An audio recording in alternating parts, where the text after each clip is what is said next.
Hello students, class third. बच्चों, आज हम आपकी हिंदी में ग्रामर का चैप्टर 2 वर्ण और वर्णमाला एंड लेटर एंड अल्फ़ाबेट्स इसे रिवाइज करेंगे। ठीक है, तो बच्चों सबसे पहले बात है, वर्ण क्या होता है।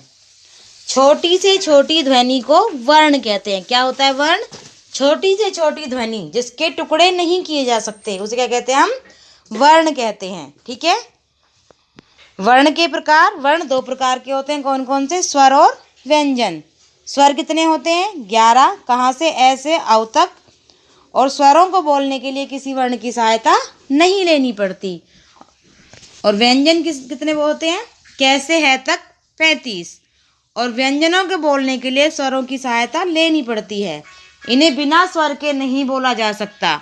हर व्यंजन में ए स्वर शामिल होता है। अगर उसमें आपको दिख रहा है तो उसमें ए स्वर शामिल होता है। जैसे यहाँ पे दिया है, देखो, कै प्लस ए तो कै बना। अगर उसमें व्यंजन में स्वर नहीं होगा, या तो उसकी मात्रा नजर आएगी। अगर मात्रा नहीं है और स्वर ए स्वर भी नहीं है तो उसमें क्या होगा? उसके नीचे हलंत होगा या वो वर्ण आधा होगा। तिरछी रेखा लगाई जाती है और तिरछी रेखा को क्या कहते हैं? हम हलंत कहते हैं। ठीक है, वर्णमाला, वर्णों के निश्चित क्रम को वर्णमाला, यानी निश्चित है कि ए के बाद आ ही आएगा, फिर छोटी, फिर बड़ी। च के बाद छ ही आएगा, च के बाद टे नहीं लिख सकते हम।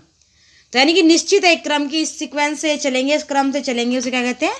वर्णमाला कहते हैं। ठीक है, वर्णमाला में स्वर हैं शामिल हैं, व्यंजन हैं, और इसके अतिरिक्त कुछ और भी शब्द वर्ण हैं जो वर्णमाला में शामिल हैं। जैसे अंग और है, जो ना तो स्वर हैं और ना ही व्यंजन हैं। छह, क्षत्रिय, त्रय, ग और श्रेय, ये संयुक्त व्यंजन है। इनमें एक से अधिक वर्ण होते हैं। ठीक है, तो हमने जाना छोटी से छोटी ध्वनि को वर्ण कहते हैं।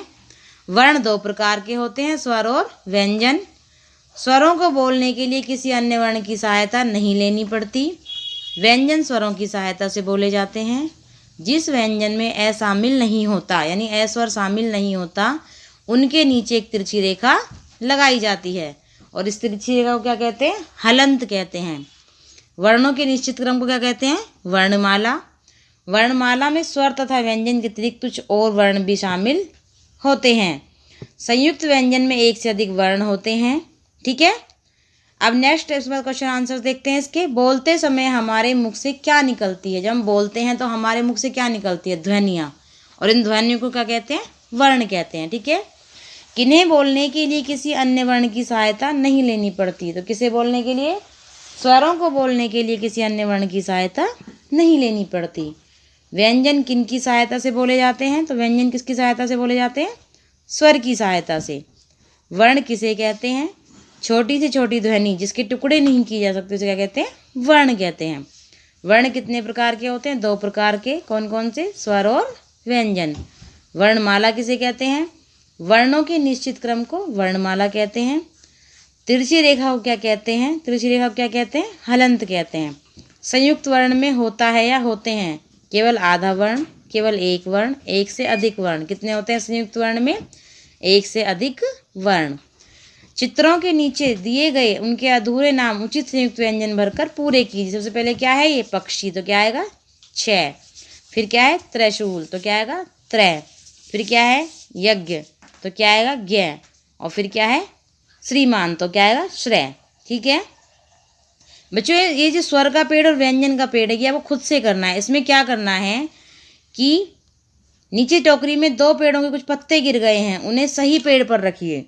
ये जो आपको कुछ पत्ते दिख रहे हैं जिन पे जय, आ, शे, ई, रे, गे, औ, ए, री, डे, ऊ, धे, ये सब लिखे हुए हैं, ये पत्ते हैं। अब ये गिर गए हैं पेड़ों से। एक तरफ स्वर का पेड़ है, एक तरफ व्यंजन का पेड़ है। तो आपको क्या करना है कि ये पत्ते उठा उठा करके, जो स्वर का पेड़ है उस स्वर के पत्ते हैं वो स्वर के पेड़ पर, और जो व्यंजन के पत्ते हैं वो व्यंजन के पेड़ पर चिपकाने हैं। ठीक है, तो यहाँ पे आपको क्या करना है, जैसे ई है, अब ई स्वर में आएगा, व्यंजन में स्वर में आएगा, तो आपको ई स्वर के पेड़ पर लिख देना है। ठीक है, जो पत्ते नीचे दिख रहे हैं इन सब पे फिल कर देना है। गे व्यंजन में आएगा तो व्यंजन वाले में फिल कर देना है। ठीक है, ऐसा समझ में बच्चों? जिन बच्चों ने पहले कर लिया उन्हें दोबारा नहीं करना है, उन्हें सिर्फ लर्न करना है। ओके बच्चों, और जिन्होंने पहले नहीं किया है उन्हें दोबारा एक काम अपनी कॉपी में करना भी है और लर्न भी करना है। ओके बच्चों, आज के लिए इतना ही। थैंक यू बच्चों।